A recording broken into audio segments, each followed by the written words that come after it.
আমরা আজকে যে অশান্ত পৃথিবী নিয়ে চলছি, আমাদের আজকে নববর্ষের মতন বহু রকমের প্রোগ্রামগুলোতে যেতে হবে। এই অনুষ্ঠানগুলো যতই বাড়বে আমরা অন্তত শান্তি পাবো। আমরা যে অবস্থায় চলে এসেছি ওখান থেকে উত্তরণের একমাত্র পথ হচ্ছে এই অনুষ্ঠানগুলোকে সফলভাবে পরিচালিত করা।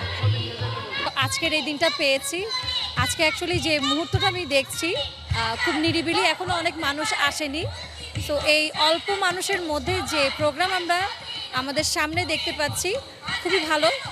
সারাদিন এই তো আসলাম, মেলা দেখবো, পান্তা ইলিশ খাবো, বের হব, ঘুরবো, মেলা এনজয় করব, এটাই। আজকের এই দিনটা খুবই অসপিসিয়াস আমাদের বাঙালিদের জন্য।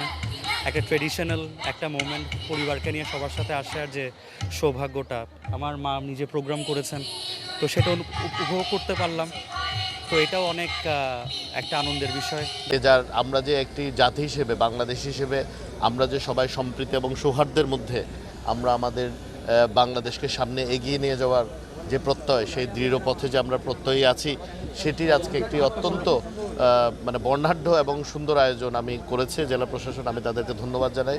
এবং একই সাথে আমাদের সরকার, বাংলাদেশ জাতীয়তাবাদী দলের নেতৃত্বাধীন যে সরকার জনগণের সেবায় কাজ করে যাচ্ছে, এবং আমরা যে আমাদের শহীদ রাষ্ট্রপতি জিয়া রহমান যে বাংলাদেশি জাতীয়তাবাদের যে দর্শন দিয়ে বাংলাদেশিদেরকে ঐক্যবদ্ধ করেছিলেন, তার এই ধারাবাহিকতা মাননীয় প্রধানমন্ত্রী জনাব তারেক রহমান রংধনু জাতির গঠনের মধ্য দিয়ে বাংলাদেশের সম্প্রীতি এবং সৌহার্দ্য বৃদ্ধি করে বাংলাদেশকে উন্নতি এবং সমৃদ্ধির পথে নিয়ে যাবে নববর্ষে। এটাই আমাদের দৃঢ় প্রত্যয়, দৃঢ় প্রত্যাশা। এবং একই সাথে বাংলাদেশিরা নিজের স্বার্থকে ঊর্ধ্বে রেখে, দেশের স্বার্থকে ঊর্ধ্বে রেখে বাংলাদেশের উন্নয়ন এবং সমৃদ্ধির জন্য যেন এই বছর আমরা যে কদিন রাষ্ট্রীয় পরিচালনার দায়িত্ব আমরা আছি, সরকার পরিচালনার দায়িত্বে আমাদেরকে জনগণ যতদিন রেখেছে ততদিনই যেন আমরা সেই পথে হাঁটতে পারি, যেখানে সবার আগে বাংলাদেশ দর্শনকে ধারণ করে আমরা বাংলাদেশকে একটি উন্নতর রাষ্ট্র এবং সমাজ ব্যবস্থায় আমরা রূপান্তরিত করতে পারি। সেটি আমাদের নববর্ষের প্রত্যয়।